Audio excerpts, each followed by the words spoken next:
¿Qué tal? ¿Cómo les va? Muy buenas tardes. Esta es una nueva edición de Plenario, inmediatamente después de la reunión de la Comisión Investigadora por la criptomoneda Libra, que finalmente se destrabó. Eligieron autoridades, sorpresa, no estaba previsto, no estaba en la antesala, no estaba... nadie imaginaba que sería el elegido un hombre de la coalición cívica. Maximiliano Ferraro fue el elegido. Recordemos, originalmente estaban los nombres de Óscar Agos Carreño y el previsto por este sector, por el sector de los 14 opositores. En realidad, Agos Carreño fue el que llevó la propuesta para avanzar con la comisión en el recinto. Era Sabrina Selva la propuesta de Unión por la Patria. Finalmente, por una cuestión de metodológica y estratégica, optaron por cambiar el nombre y justamente eligieron entonces a alguien de la coalición cívica. Bueno, de eso vamos a hablar a lo largo de este programa. También vamos a hablar de todos los ecos de lo que fue la presentación ayer del jefe de gabinete, Guillermo Franco. Dejó mucha tela para cortar, pero primero vamos a quienes me acompañan hoy. Como todos los jueves, hoy está Juan Pablo Cámara. ¿Cómo estás? ¿Cómo estás, José? Muy bien. Pero muy buenas tardes. ¿Qué tal? ¿Qué Bien, tenés vamos a para ver hoy? si tenemos tiempo, vamos a hablar un poco de lo que sucedió ayer en la presentación del jefe de gabinete y una consulta muy especial que le hizo la diputada radical Karina Banfield sobre los fondos destinados a la ciudad de Bahía Blanca, producto de las inundaciones que se produjeron entre el 7 y el 9 de marzo. Así es, y estamos también con Pablo Varela. ¿Cómo estás, Pablo? ¿Cómo te va, José? ¿Todo bien? Bien. Bueno, acá estoy ladeando mi cabeza justo.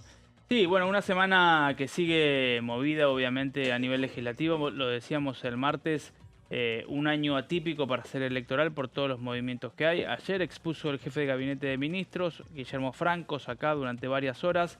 Mucho ruido, ¿no? Lo que pasó, lo que dejó esa ponencia del jefe de gabinete, que siempre tiene un poco esos condimentos porque para los opositores siempre hay sabor a poco con la respuesta de los jefes de Claro. gabinete. Nunca, obviamente, alcanza lo que está sucediendo, o lo que se responde, mejor dicho. Y después hubo una serie de desavenencias dentro del bloque libertario, o de bloque libertario más ex.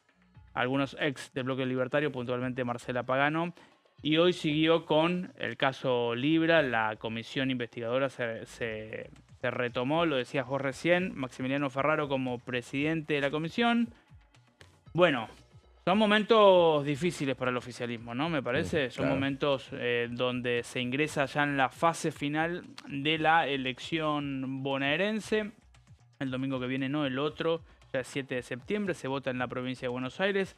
Recordemos brevemente, son 8 elecciones en definitiva, más allá de que se habla de la provincia de Buenos Aires, porque son 8 secciones electorales. Y el gobierno, cuando falta muy poquito, le salta un escándalo muy fuerte que me parece que es el primer escándalo potente que empieza a mellar, si se quiere, lo que es el caudal o lo que es la credibilidad del gobierno. Y en el medio, esto que venimos diciendo, ¿no? El Congreso como una variable compleja para la Casa Rosada porque se le cuela la campaña, claramente. Claro, así es. Y bueno, y como decíamos, bueno, hace instantes terminó de reunirse la comisión investigadora Libra con el retiro estratégico, también en este caso de los 14 que tenían que ver con la mitad del oficialismo. En realidad era el oficialismo, el sector oficialismo. Recordemos que estaba esta comisión trabada porque, bueno, no se ponían de acuerdo. Tenían un número par y estaban 14 de un lado y 14 del otro, 14 opositores.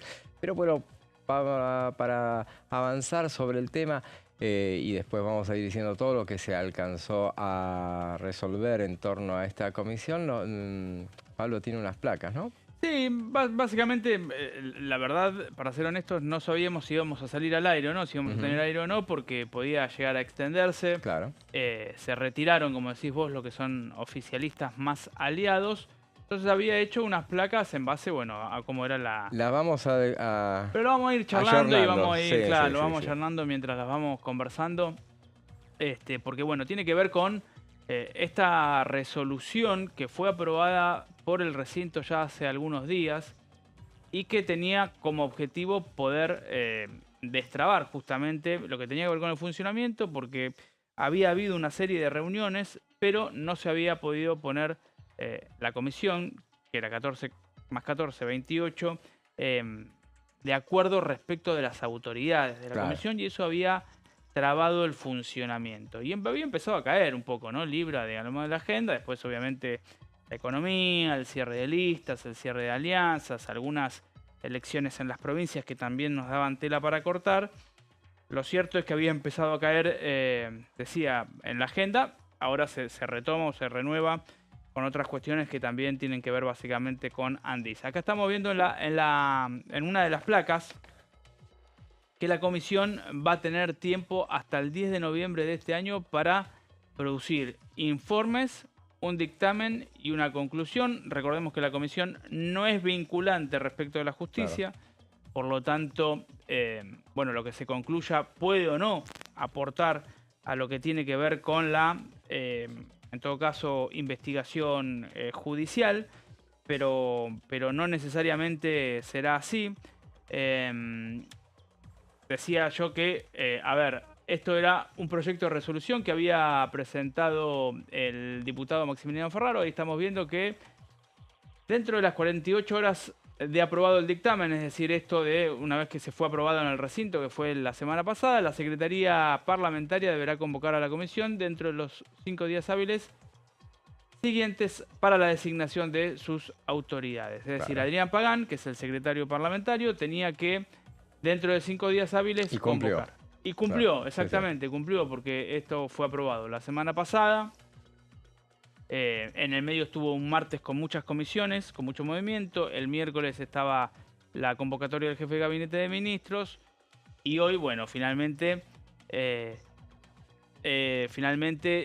se terminó de reunir la comisión. Y con esto que decías vos, José, que me parece que ahí hay también una definición política, ¿no? En colocar a Maxi Ferraro, que no es de Unión por la Patria, como el titular de la comisión. Tal vez para suavizar o tal vez para poder a los opositores que no son kirchneristas, convocarlos, que haya un funcionamiento más horizontal y que no quede una comisión 100% kirchnerista o muy teñida de kirchnerista, que ahí vos le estás dando al oficialismo un argumento o un flanco por donde inhibirte lo que pueda trabajar la comisión. Entonces, además, Pablo, estamos hablando de un partido que siempre tiene como bandera la lucha contra la corrupción, la transparencia y demás. Le calza como anillo al dedo esto. Sí, y recordemos cuando apareció Milei en La Matanza, decía que kirchnerismo nunca más. Ponés por ahí al frente de la comisión o como presidente de la comisión a un referente del kirchnerismo, apelando a Sturzenegger, digamos, es el riesgo Cuca, más o menos. Pero bueno, creo que un poco que Ferraro, que es un hombre de la coalición cívica, decía recién Mariano Campero, lo escuchábamos, el diputado de la UCR tucumano, diciéndole, bueno, vos pertenecés a Maximiliano Ferraro, le decía, vos pertenecés a un partido que hizo de la transparencia una bandera, no conviertas esta comisión en un show. Bueno, Maximiliano Ferraro obviamente es de la coalición cívica y además es el autor de esta resolución que lo que permitió fue destrabar el funcionamiento. Así es, y acordaron que bueno, van a reunirse todos los martes de acá hasta el 10 de noviembre. Entonces vos decías que el 10 de noviembre es la fecha. Entonces saqué bien la cuenta, son 10 martes que tienen. No sabemos si va a haber 10 martes, o sea, tienen para trabajar. Tampoco es poco tiempo, ¿no? No es poco tiempo, tampoco es que van a funcionar todos los martes. Habrá martes que tengan inconvenientes seguramente por el tema electoral, pero bueno, veremos a ver si es tiempo suficiente como para avanzar en este tema. A mí me parece que estratégicamente hubo una movida de parte de la oposición muy lograda en cuanto a poner a alguien que no generara, no fuera un parteaguas. Entonces, bueno, eligieron a alguien de la coalición cívica como Maximiliano Ferraro, que dicho sea de paso fue el autor del proyecto que permitió destrabar esta comisión. Y del otro lado, la resolución estratégica del oficialismo de retirarse, A mí me parece que no es tan hábil en cuanto a la postura, comparado con lo que hizo la oposición en este caso. Me parece porque vos no te tenés que retirar de las comisiones. Ellos invocan que impugnan todo el funcionamiento de esta comisión. Está bien, ya lo impugnaron en el recinto, pero bueno, como recién decían desde los mismos miembros de los que sí se quedaron, que decían que el cuerpo es el último intérprete del reglamento. Y el cuerpo determinó esto que terminaron resolviendo. Entonces, de hecho, el secretario administrativo de la comisión, el secretario parlamentario de la Cámara de Diputados, Adrián Pagán, él convalidó con su presencia y con lo que dijo, y cuando hizo la votación él mismo, votaron los 14 que estaban de un lado y que votaron el nombre de Maximiliano Ferraro, y bueno, ya está convalidada. Y recordábamos fuera del aire también el hecho de que la comparación que hacíamos con lo que fue la comisión de juicio político cuando impulsó hace 2 años el juicio político contra la Corte Suprema. En ese momento estaba en el Juntos por el Cambio la gran duda o la incógnita.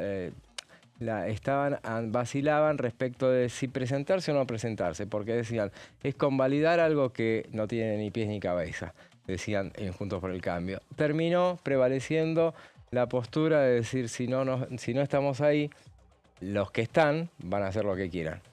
Entonces tenés que estar para equilibrar. Entonces ocuparon la vicepresidencia, que la ocupaba también alguien de la coalición cívica, que era en ese momento Juan Manuel López, ocupó la vicepresidencia y fueron lo que balanceó un poco, ellos obviamente defendiendo a la Corte, y lo que pudo balancear, inclusive aportando testigos. Claro, claro, Lorenzetti porque lo tenían en la mira, sí, claro. Pero ese es el tema. O sea que me parece que de todas maneras este retiro de parte de La Libertad Avanza y aliados, me parece que fue por hoy, a lo mejor muy probablemente sea revisto para la próxima semana, el próximo martes. De hecho, estaba presente el diputado Campero, que dijo, yo soy del sector. Lo que pasa que a mí, igualmente, dicho sea de paso, yo a Campero no lo tengo como integrante de la comisión. O sea, que no sé qué, podés estar ahí, pero no... claro. Porque ¿En calidad de qué, digamos? Liga del Interior tiene a Servi, que a Servi lo vi cuando se iba, o sea, que estuvo, y al diputado Monti. A menos que Campero haya ocupado el lugar de Monti, que puede ser, muy probablemente hayan hecho ese cambio, si no, bueno, igualmente él hizo la postura de que pidió que, como vos decías, que no hubiera show, le pidió al presidente de la comisión, y me parece que en todo caso para equilibrar un poco, inclusive van a tener que ir la próxima semana, el próximo martes, van a tener que anunciar quiénes son los invitados. Ya hubo un montón de invitados que ya estuvieron, o sea que no tienen que perder tiempo volviendo sobre el tema, o sea, son 10 martes, tienen que aprovechar el tiempo. Pero en todo caso dijeron, esperemos que recapaciten los oficialistas y traigan invitados también, ofrezcan invitados para equilibrar un poco el juego. Además, José, hay que destacar que el oficialismo tiene sus argumentos para defender a las personas involucradas en este caso. Se ha dicho en un montón de ocasiones que este fue un tema exclusivamente de privados, que el presidente, cuando se dio cuenta que existía alguna irregularidad, que había algo que no cerraba, borró el tuit. Y en base a eso, bueno, se ensayaron un montón de defensas. Bueno, me acuerdo que Guillermo Francos también tuvo que hablar al respecto y defendió al gobierno con esos argumentos. Totalmente. Aparte, insistimos, y como decía Pablo, no promovió, esto no es vinculante, o sea que acá no vas, vos no impugnás con tu ausencia, sino directamente acá tenés que poner argumentos en todo caso para que no prevalezcan los títulos que deje la oposición, o sea, tenés que contrarrestar un poco. Pero bueno, veremos a ver. Sí, son decisiones, ¿no? Decisiones, sí. Yo creo que funciona la de retirarse si después tenés algún argumento para impugnar. Claro. Si no, después... Por eso yo creo que... dejás la voz y la cancha al otro. Sí, totalmente. Por eso creo que el martes que viene, o algún martes van a compensar. justamente. Veremos. Ahora, hablando de cuestiones que están pendientes, hay un proyecto también que se presentó esta semana. Estamos hablando mucho de la coalición cívica, pero bueno, este proyecto es de la coalición cívica y tiene que ver con los fondos destinados a la ciudad de Bahía Blanca, azotado por un temporal en el mes de marzo. De eso nos vas a hablar vos, Juan. Exactamente, José. Vamos a ir sucintamente a conversar sobre esta iniciativa de la coalición cívica que busca saber qué sucedieron con los fondos destinados a la reconstrucción de la ciudad. La ciudad que fue víctima de una inundación el 7, 8 y 9 de marzo, un temporal terrible que obligó a las autoridades nacionales y provinciales a tomar cartas en el asunto. En el caso de la Nación, a través de un decreto, el 238/2025, que ahí lo estamos viendo en la primera placa, se otorgaron 200.000 millones de pesos para que empiece a construirse nuevamente todo aquello que fue afectado. Lo subrayaron, perdón, lo realizaron Juan Manuel López y Victoria Borrego, dos de los referentes del partido de Elisa Carrió, y que empiezan a preguntarse qué sucedió con estos fondos. Bueno, en la placa número 2 vamos a observar que ese pedido fue trasladado al jefe de gabinete, Guillermo Francos, para que dé explicaciones durante su exposición frente a la Cámara Baja, ¿sí? Lo que ellos dicen es que de los 200.000 millones de pesos, solamente fueron comprometidos 65.000. Y quieren saber qué sucedió con el resto, ¿no, José? Claro. Por lo que pude conversar ayer con Juan Manuel López, Sí. fue lo siguiente. Lo primero es que López está convencido de que esos fondos el gobierno los busca ahorrar directamente, Claro. mientras, a esto hay que aclarar, porque en las últimas horas, sobre todo en los medios locales, hubo declaraciones del intendente, de Fernando Susbieles, pidiendo que se aceleren el presupuesto para que la ciudad pueda continuar en la reconstrucción. Así que, por un lado, López piensa que el gobierno, con tal de equilibrar las cuentas, no quiere gastar esos fondos. Y por otro lado, que es un tema que va a insistir permanentemente, es un tema que lo tienen en agenda para continuar machacando al oficialismo sobre esto. En la placa número 4, nosotros vamos a recordar que hay un antecedente en el Congreso que tiene que ver con la ley 27.790, ¿sí? La ley que declara la emergencia en Bahía Blanca y Coronel Rosales y dispuso diversas medidas de apoyo. Bueno, esa ley que, según el presidente, comprometía el superávit fiscal, fue vetada en su totalidad mediante el decreto 424/2025, ¿sí? Claro. Lo que argumentó el oficialismo es: ya colocamos un decreto con los fondos destinados a la ciudad, no podemos hacer uso, o sea, no podemos tolerar una ley para que se interponga en ese objetivo que tiene el gobierno nacional. Claro, ¿sí? por eso la oposición te dice, bueno, está bien, pero la plata esa no me lo mandaste. Claro, exactamente, totalmente. Y además Claro. hay otro dato, José, en este conflicto que tiene a la oposición de la coalición cívica y al gobierno, que tiene que ver con los subsidios que en su momento dispuso el Ministerio de Seguridad para ayudar a aquellas personas que fueron perjudicadas por la inundación.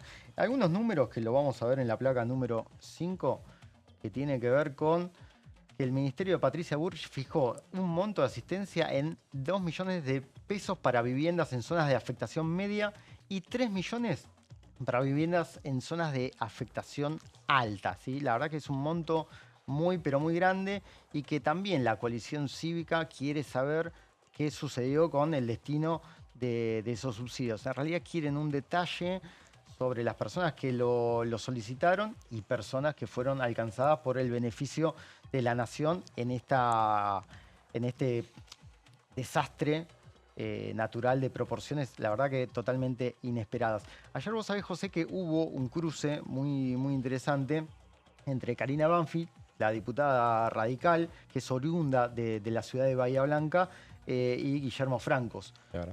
Banfi, a lo largo de casi 2 minutos y medio, empezó a enumerar todo este tipo de cuestiones, las acciones que el oficialismo se comprometió a realizar y lo que no pasó, y Francos tuvo que admitir que tiene que pedir información sobre la cuestión. Claro. O sea, realmente no tuvo una respuesta contundente para decir, bueno, qué sucedió con el resto de los 65.000 millones de pesos que el gobierno nacional dispuso para la ciudad bonaerense.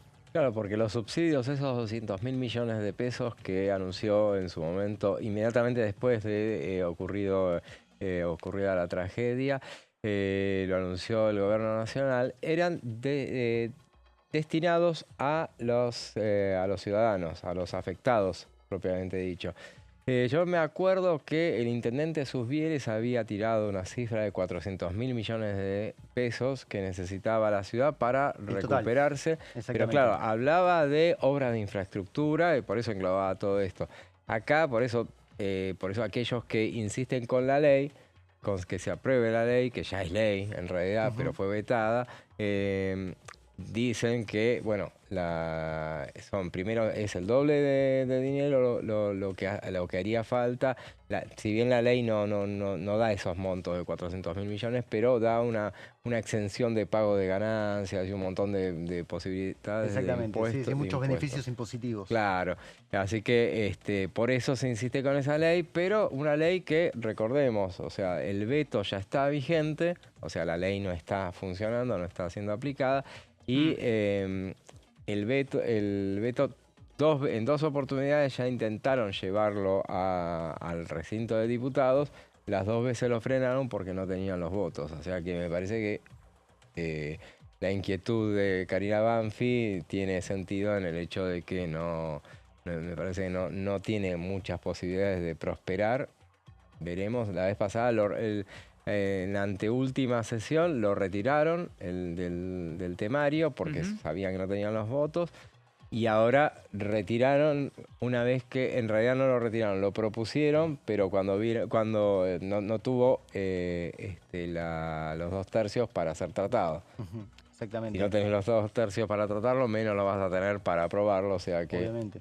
Por eso, entre paréntesis, también tampoco los vetos los están llevando a la comisión, justamente porque corresponde que pase por la comisión, así tengan dictamen y puedan ir al recinto.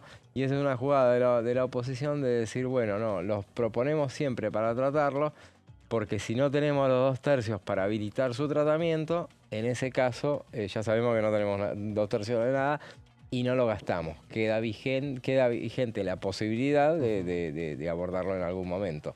Porque recordemos, así como el gobierno tiene 10 días solamente para vetar o promulgar una ley, el Congreso no tiene plazos para tratar un veto. Pero sí, si una Cámara convalida el veto, ya está. Sí, no ya puede está, esperar. totalmente. Sí, además es un tema, José, que incomodó en su momento al oficialismo porque Manuel Adorni, el vocero, tuvo que salir a explicar por qué el veto fue promulgado por el presidente, diciendo justamente que ya existía un decreto con dinero para la localidad. Sí, claro. Además, fue justo en un momento muy sensible porque toda la sociedad estaba comprometida vos te acordás, José, en juntar dinero, Sí, las claro. colectas, hubo un montón de famosos detrás de esas iniciativas solidarias, y en ese momento el presidente sale a ponerle fin a esta ley que, bueno, tuvo el respaldo parlamentario de manera bastante cómoda. Claro, así es. Y mencionabas la presencia del jefe de gabinete, que ayer estuvo durante casi 7 horas en la Cámara de Diputados. Una sesión bastante ordenada, eso hay que reconocerlo, Sí. salvo un momento que se desordenó Pero un cuando momento de fue desorden. pasada por otro lado del lío. Totalmente. Un lío que ya tiene su correlato en las redes entre 2 diputadas del sector de La Libertad Avanza, por un lado, y una. creo que las chicanas también, ¿no? De Guillermo Franco contra la izquierda y los gestos del 3%.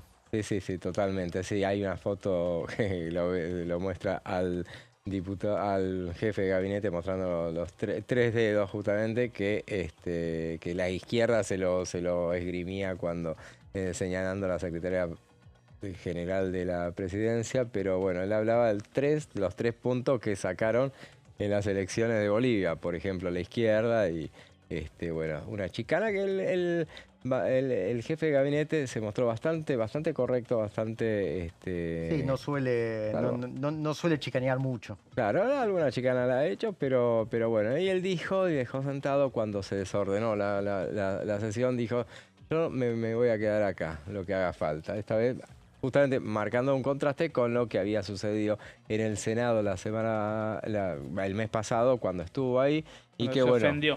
Se ofendió ante una senadora porque opositora. lo trataron de mentiroso, me acuerdo. Mentiroso, sí, es verdad. Y se fue. Y esta vez, bueno, estuvo todo el tiempo. Bancó. Encima no hubo cuarto intermedio. No. Por lo menos incluso para ir al baño. No se lo vio tomar agua, es un recurso. No lo tiene que hacer porque justamente si no se le complica, tenés que ¿no? hacer. Sí, la verdad que sí. Pero bueno, la verdad que... y bueno, contestó todas las preguntas, no quedó nada por... Bueno, todas las preguntas, todas las tandas pasaron. Sí, obviamente. Hubo cosas que quedaban pendientes y cuando terminó, él antes de retirarse dijo, las cuestiones que hayan quedado pendientes se las voy a hacer llegar a cada diputado puntualmente. Bueno, ahora vamos a una breve pausa y después seguimos con más plenario.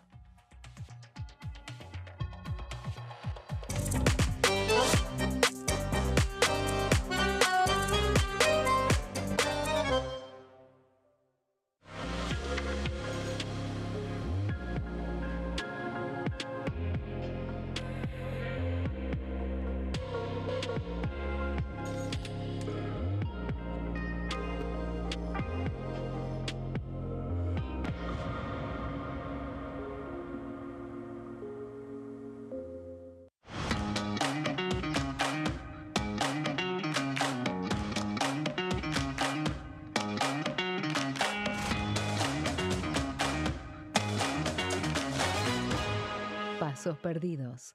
De lunes a viernes, 16:30 horas. ¿Qué función cumple el Congreso? El Congreso ejerce su función legislativa a partir de la deliberación y sanción de leyes que busquen el bien común de todos los habitantes. Durante 2024 se sancionaron 44 normas de enorme trascendencia, como la Ley Bases y Puntos de Partida para la Libertad de los Argentinos, la Ley de Medidas Fiscales Paliativas y Relevantes y la Boleta Única de Papel. La Constitución Nacional determina las atribuciones del Congreso, las cuestiones sobre las cuales puede y debe legislar, así como sus limitaciones. También establece la relación entre los distintos poderes, que es fundamental para equilibrar el sistema republicano. Además de legislar, el Congreso tiene la función de ejercer el control del Poder Ejecutivo. Entre otras atribuciones, ese control incluye el pedido de informes, las interpelaciones, la actuación de la Auditoría General de la Nación, dependiente del Congreso, la posibilidad de solicitar juicio político y la aprobación de las cuentas de inversión.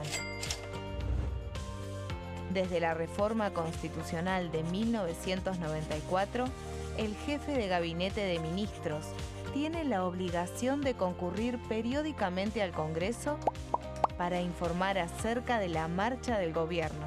Este informe se realiza alternadamente en cada Cámara del Congreso.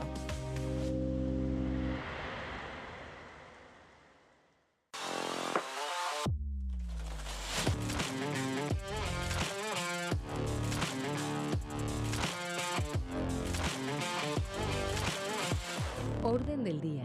De lunes a viernes, 11 horas. El sarampión es una enfermedad viral altamente contagiosa. Que no juegue con tu hijo. Puede poner en riesgo especialmente a menores de 5 años no vacunados. Ante la aparición de fiebre y manchas rojas en la piel, consulta de inmediato con un médico. La vacuna es la única forma de prevenirlo y es parte del calendario nacional de vacunación. Es segura, gratuita y está disponible en vacunatorios, centros de salud y hospitales públicos del país. Vos ya tenés esta vacuna, dásela a tus hijos. Elegir prevenir.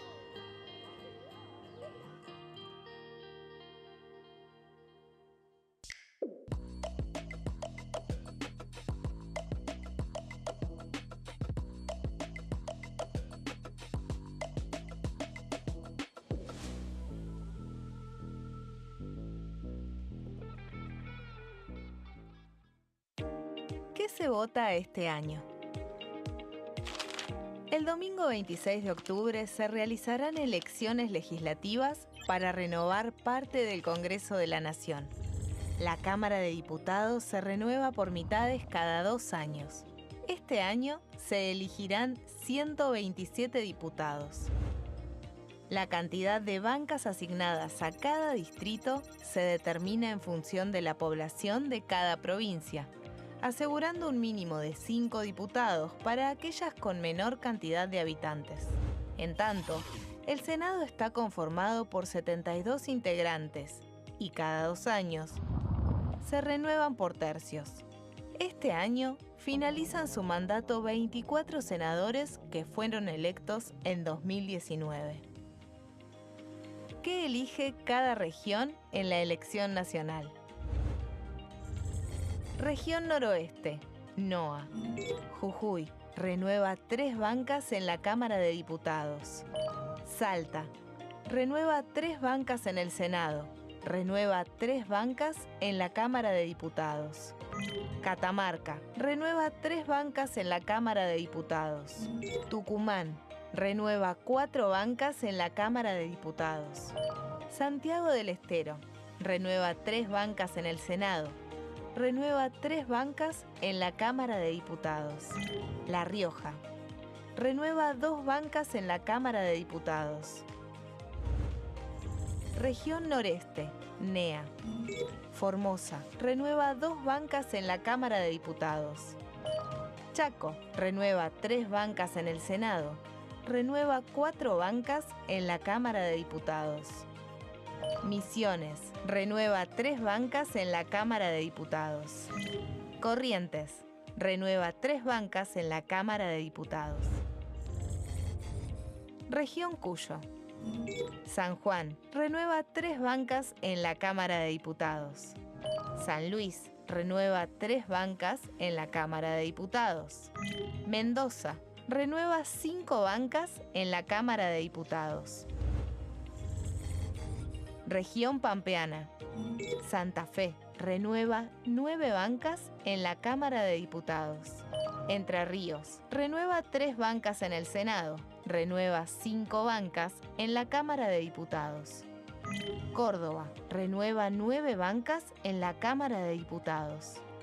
La Pampa renueva 3 bancas en la Cámara de Diputados.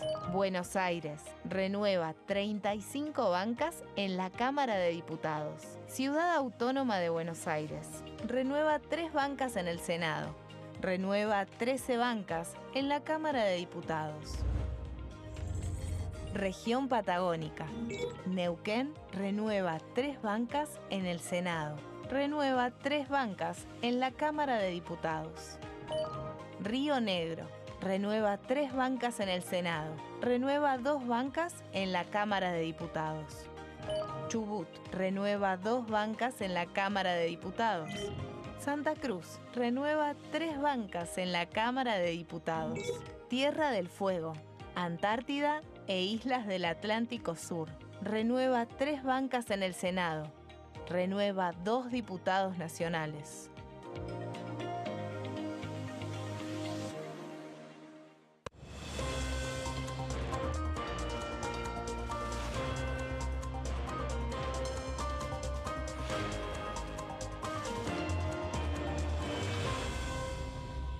Consenso, de lunes a viernes, 12 horas.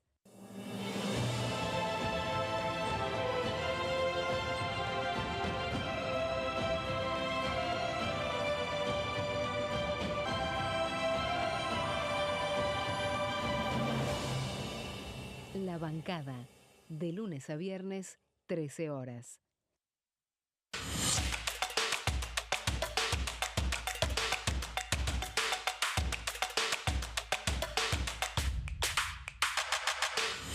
Quórum, de lunes a viernes, 14 horas.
Seguimos con plenario y bueno, estos son días de muchísima actividad legislativa, como venimos diciendo en estos días, y muchísima actividad que tiene su correlato en el Congreso de la Nación.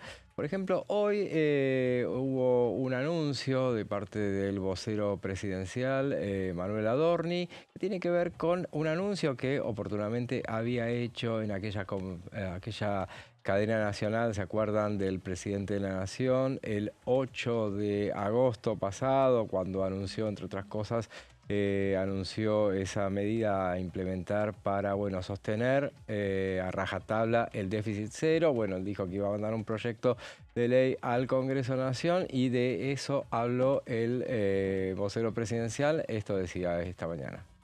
Por último, y tal como anunció el presidente de la Nación en cadena nacional, contarles que en las próximas horas se va a estar enviando al Congreso el proyecto de ley de compromiso nacional para la estabilidad fiscal y monetaria. Esta normativa tiene el objetivo de prohibir la emisión monetaria innecesaria y garantizar la vigencia del equilibrio fiscal. Entre sus principales puntos, establece que el presupuesto nacional debe proyectar siempre un resultado financiero equilibrado o superavitario. Quedará prohibido sancionar presupuestos deficitarios. En el caso de las prórrogas presupuestarias, deberán mantener como mínimo un resultado también equilibrado. Además, se prohíben los gastos extrapresupuestarios. Los funcionarios no podrán ejecutar gastos no autorizados o sin recursos debidamente acreditados. También se establecen los principios de disciplina legislativa e informes de impacto presupuestario para aclarar cómo se financian los proyectos que implican gastos o que implican más recursos. Todas las normas que violen lo dispuesto serán nulas de nulidad absoluta. Es decir, no podrá haber leyes que atenten contra el equilibrio fiscal y que no establezcan cómo se financia el gasto previsto. Aquellos funcionarios públicos que incumplan esta normativa y que pretendan violar el equilibrio fiscal serán castigados con todo el peso de la ley. Se van a incorporar al Código Penal nuevas figuras destinadas a este fin. Estas reglas van a entrar en vigencia al día siguiente de su publicación y se van a aplicar al primer ejercicio fiscal completo de su entrada en vigencia. Y ahí lo escuchábamos al vocero presidencial Manuel Adorni anunciando ante la prensa, el próximo envío, el inminente envío de este proyecto, y para analizarlo en detalle la convocamos a nuestra compañera Daniela Romero, que ya está, le damos la bienvenida, ya está conectada. Aquí está nuestra amiga. Muy buenas tardes, ¿cómo están? Muy bien, muy bien. Bueno, ahí lo escuchábamos al vocero presidencial haciendo ese anuncio en esa conferencia de prensa sin preguntas, que, bueno, anunció este tema que, a ver, vamos a irlo analizando, diseccionando en detalle con vos. Sí, José. Es un anuncio que esperábamos, ya al menos a mí me habían comunicado la semana pasada que estaba en carpeta en hacer ya el envío de este proyecto, que ya lo tenía listo la Secretaría Legal y Técnica, y que había una conferencia de prensa que se esperaba para el viernes pasado, que al final fue suspendida. Sabemos que últimamente no están habiendo tantas conferencias de prensa con tanta frecuencia, y hoy estábamos un poco expectantes porque sabíamos que iba a haber una hoy o mañana. Fue como medio improvisado que se dio este anuncio.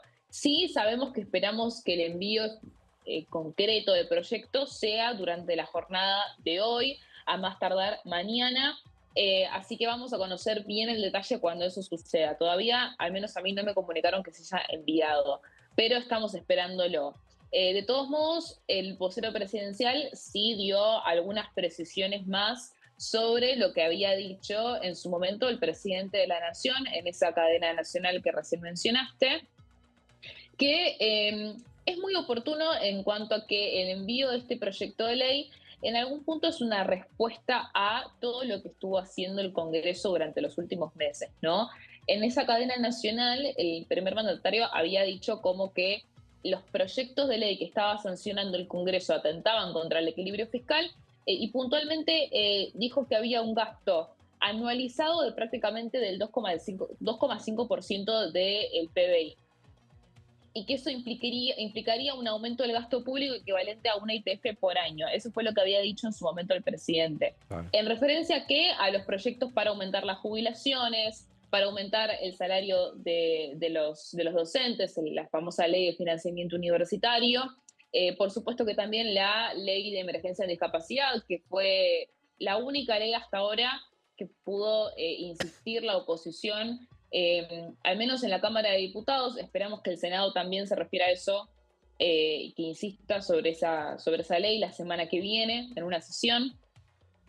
Y todo el conflicto que eso va a conllevar, porque bueno, en el gobierno se rehúsan a implementar esa ley y ya anticipan que van a ir a la justicia. ¿Con qué argumento? Con el argumento de que no cuenta con una fuente de financiamiento, que es algo que ya de por sí es vigente en la normativa de nuestro país a partir de la Ley de Administración Financiera. Entonces, este nuevo proyecto de ley apunta a tener otro tipo de blindaje, ¿no? Y ahí es donde me interesa que nos metamos, porque si eso ya existe, ¿qué es lo distinto de este proyecto de ley?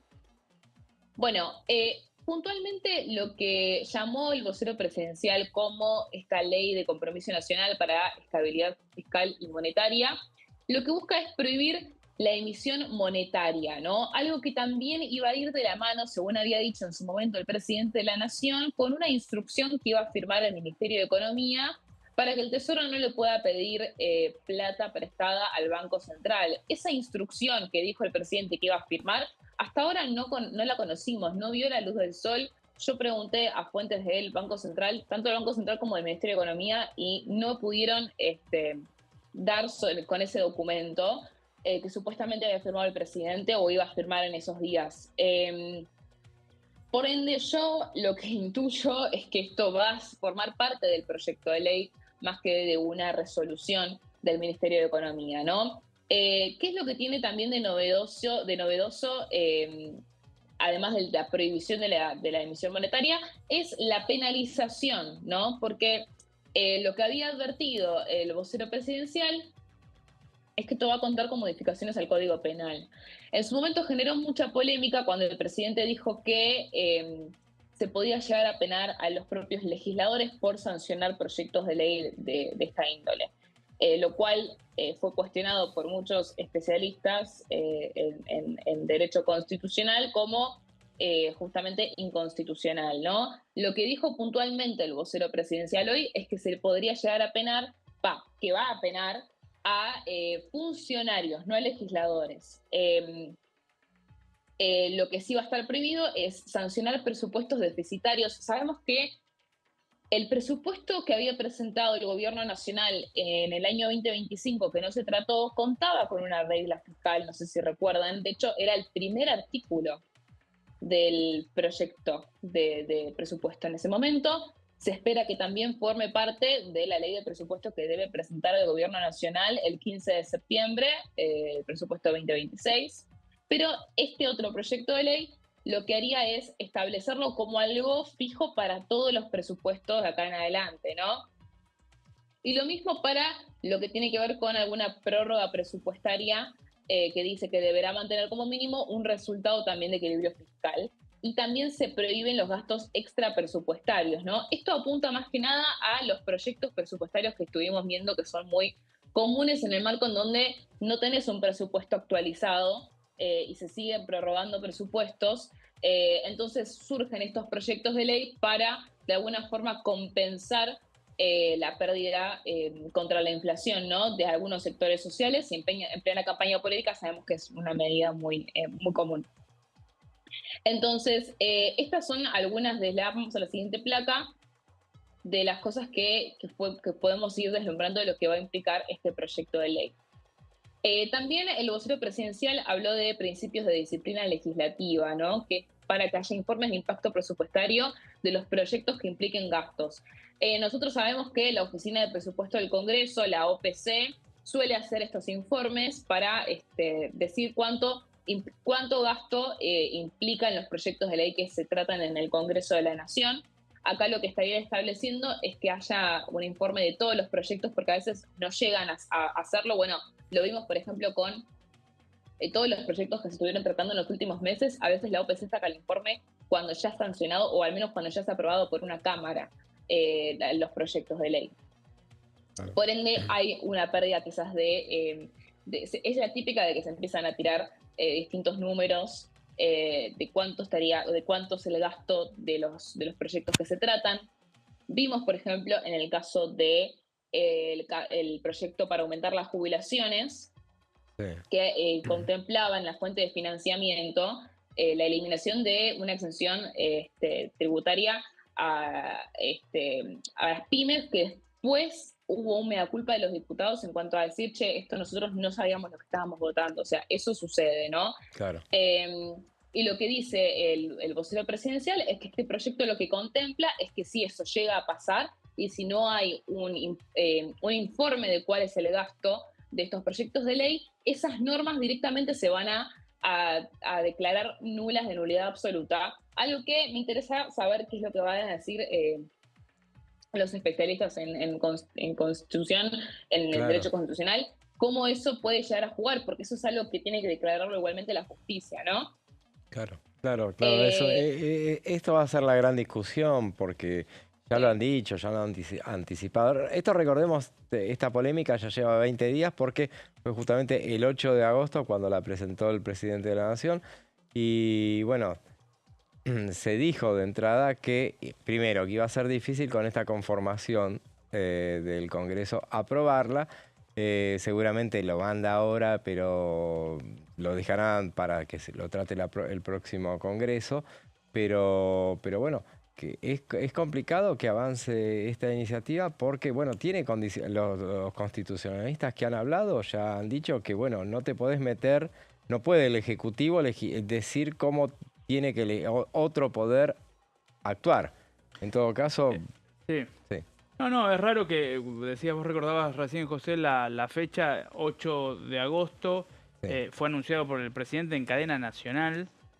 Me acuerdo un viernes a la noche, que yo particularmente tengo cierre de diario, así que no estaba muy contento con el horario. No, para nada.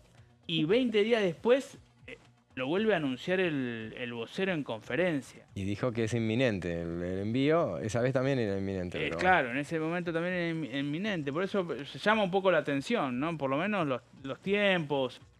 Ahí no sabemos si hay una descalibración de la agenda, si hay, digamos, sabemos que el gobierno está un poco apretado con algunos otros temas y ahí intentando, digamos, desviar un poco la conversación pública, ¿no? No sé cómo lo ven.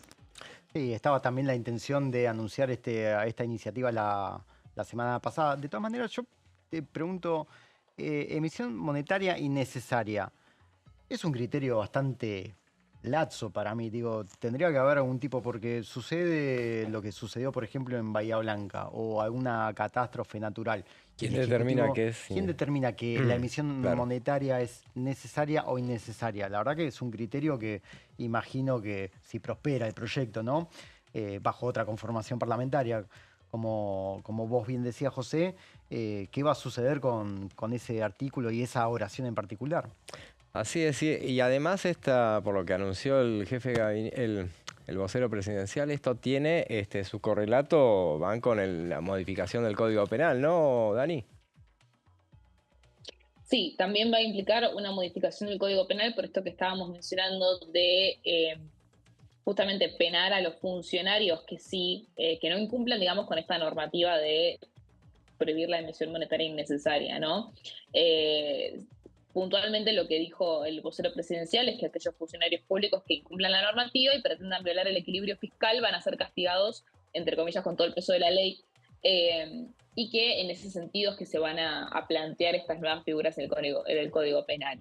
Claro. Esa es como la frutilla, digamos, del postre, ¿no? En todo lo que tiene que ver con este proyecto de ley, porque en sí la regla fiscal es algo que sí, o sea, no es algo nuevo, no solamente en este gobierno, porque bueno, habíamos mencionado recién que formó parte de lo que fue la negociación que no llegó a ningún lado del presupuesto 2025, era el primer artículo.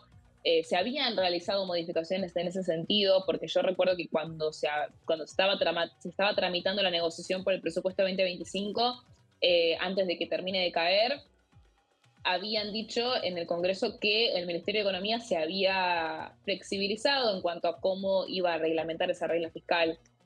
Fue uno de los puntos que generó conflicto en esa negociación con los aliados. Pero digamos que también tiene un antecedente con el expresidente Fernando de la Rúa. Había impulsado su propia ley de déficit cero, Es verdad, sí. que se sancionó el 30 de julio del 2001.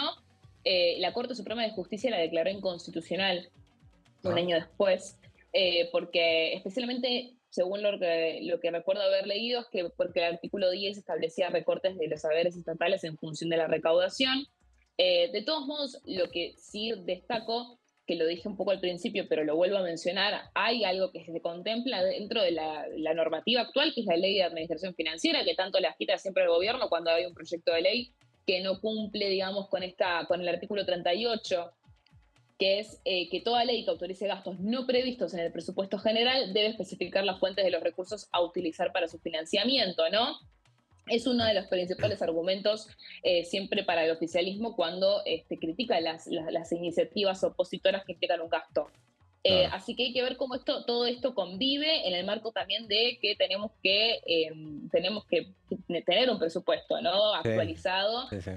No solamente es una obligación, sino que además hay un interés también, porque bueno, parte del acuerdo con el Fondo Monetario Internacional implica que se sancione una ley de responsabilidad fiscal. Esto en el marco de la fase 3 del plan de estabilización, que junto con otras 11 medidas también de cara a finales del 2026. A partir de septiembre de este 2025 hasta finales del 2026 hay como 12 medidas que el fondo le pide, digamos, al Estado argentino. Dentro de esas medidas se contempla, como les digo, esta regla fiscal y la reestructuración de empresas públicas, una reforma tributaria, la revisión del régimen de coparticipación, todas cosas que también las hemos escuchado a lo largo de todos estos meses. Es un poco como dicen los chicos en términos de, bueno, es el anuncio, ¿no? El tema es que también hay una agenda muy difícil para el oficialismo en términos de alianzas, ¿no? Ya lo vimos, ya lo sabemos, no es ninguna novedad. Por ende, es muy probable que tanto este proyecto de ley que se enviaría hoy y que también va en conjunto con un montón de proyectos que, por ejemplo, ¿se acuerdan del proyecto para sacar los dólares del colchón? Que nunca pudo tratarse, y no porque no hubo una iniciativa del oficialismo, porque yo recuerdo que en su momento, antes del receso parlamentario, se hablaba de, bueno, la semana que viene queremos una comisión para poder dictaminar el proyecto. Había un conteo de las firmas del dictamen y demás. Finalmente no prosperó nunca, ¿no? Nunca se trató en ninguna comisión. Bueno, esto es muy probable que siga esa misma línea, ¿no? Hasta que haya un recambio legislativo es muy difícil que se pueda llegar a tratar porque el gobierno no está pudiendo tener control de la agenda en el Congreso porque es año electoral y porque claramente todavía es un Congreso muy hostil que no representa, digamos, quizás para el gobierno lo que ellos necesitan para poder llevar adelante todas las medidas de gestión que todavía están ahí en la trinchera. Así es, Dani, muchas gracias, muy, muy interesante este proyecto que veremos, vos tenés confianza de que en el transcurso del día entonces se presentará, veremos si así sucede. Jugátela, Yo no confío en nada. Próximas horas pueden ser Hacer un PRODE, vamos. Bastante laxo. Gracias, Dani. Bueno, era nuestra compañera Daniela Romero con su optimismo siempre presente respecto de las próximas horas anunciadas por el vocero presidencial. Una semana muy intensa, como Sí. decíamos. También nos quedó pendiente el fentanilo contaminado. Hubo una reunión de la Comisión de Peticiones, Poderes y Reglamento. El martes. Así es, el martes pasado, que bueno, se postergó por una semana el dictamen. Igualmente tienen que, para dictaminar, necesitan también, pueden dictaminar esta comisión, pero bueno, quieren hacerlo también con asuntos constitucionales, que no estaba la semana pasada. Y quieren ampliar un poco el proyecto para que sea una comisión bicameral, para que tenga más fuerza. Lo que vayan a resolver es una comisión para investigar todos los efectos, todas las consecuencias de lo que fue el caso de la contaminación de fentanilo. Sí. Este tema que trajo nada menos que 97 muertes hasta el presente. Sí, totalmente. Hoy, justo desde el Ministerio de Salud, José, me estaban comentando que ya la cartera que hoy conduce Mario Lugones ya no es más querellante por una decisión de la Fiscalía, por lo cual no tienen acceso a la causa ni pueden dar detalles de cómo está avanzando el expediente. Muy bien, y con este dato nos llegamos al final de esta edición. Gracias, Juanpi. Por favor, José, un gustazo. Nos vemos la semana que viene, y como también nos vemos el martes que viene, Pablo. Y con ustedes nos volvemos a encontrar mañana a partir de las 15. Ahora, en la continuidad informativa de DTV, los dejamos con Pasos Perdidos, Amanda Alma, Fernando Fraquelli y gran equipo. Hasta mañana.